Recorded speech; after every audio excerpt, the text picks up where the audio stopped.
26 November 2008 ಈ ದಿನವನ್ನು ಭಾರತ ಎಂದಿಗೂ ಮರೆಯಲು ಸಾಧ್ಯವಿಲ್ಲ. ಈ ಭೀಕರ ಉಗ್ರದಾಳಿ 26/11 ಮುಂಬೈ ದಾಳಿ ಎಂದು ಇತಿಹಾಸದಲ್ಲಿ ಉಳಿದಿದೆ. ಈ ದಾಳಿಯನ್ನು ಪಾಕಿಸ್ತಾನ ಆಧಾರಿತ ಉಗ್ರ ಸಂಘಟನೆ ಲಷ್ಕರ್-ಎ-ತೈಬಾ ಸಂಚು ರೂಪಿಸಿತ್ತು.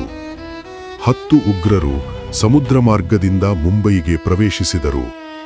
ಒಟ್ಟು 12ಕ್ಕೂ ಹೆಚ್ಚು ಸ್ಥಳಗಳಲ್ಲಿ ದಾಳಿ ನಡೆಯಿತು. ಅವುಗಳಲ್ಲಿ ಪ್ರಮುಖವಾದವು: ಉಗ್ರರು ತಾಜ್ ಹೋಟೆಲ್ಗೆ ನುಗ್ಗಿ ಅತಿಥಿಗಳ ಮೇಲೆ ಗುಂಡಿನ ದಾಳಿ ನಡೆಸಿದರು. ಹಲವರನ್ನು ಬಂಧಿಯಾಗಿ ಹಿಡಿದುಕೊಂಡರು. ಹೋಟೆಲ್ನ ಹಲವೆಡೆ ಬೆಂಕಿ ಹಚ್ಚಲಾಯಿತು. ಈ ಸನ್ನಿವೇಶ ಸುಮಾರು 60 ಗಂಟೆಗಳ ಕಾಲ ಮುಂದುವರೆದಿತು.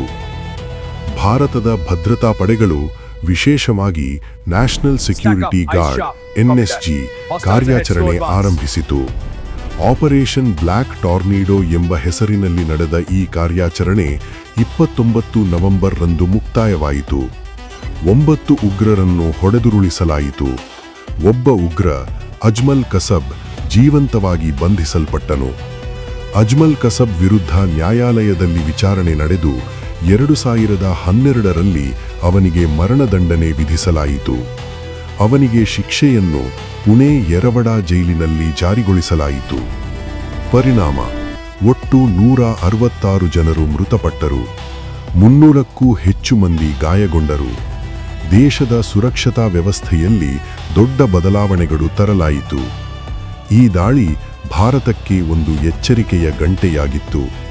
ಸಮುದ್ರ ಭದ್ರತೆ, ಗುಪ್ತಚರ ವ್ಯವಸ್ಥೆ ಮತ್ತು ಉಗ್ರ ವಿರೋಧಿ ಕ್ರಮಗಳು ಮತ್ತಷ್ಟು ಬಲಪಡಿಸಲಾಯಿತು. ಮುಂಬೈ ತಾಜ್ ಹೋಟೆಲ್ ದಾಳಿ ಭಾರತೀಯ ಇತಿಹಾಸದ ಅತ್ಯಂತ ದುಃಖದ ಘಟನೆಯೊಂದಾಗಿದೆ. ಆ ದಿನ ಪ್ರಾಣ ಕಳೆದುಕೊಂಡವರ ಸ್ಮರಣಾರ್ಥವಾಗಿ ಪ್ರತಿ ವರ್ಷ 26 ನವೆಂಬರ್ ಅನ್ನು ಕೃತಜ್ಞತೆಯಿಂದ ನೆನಪಿಸಲಾಗುತ್ತದೆ.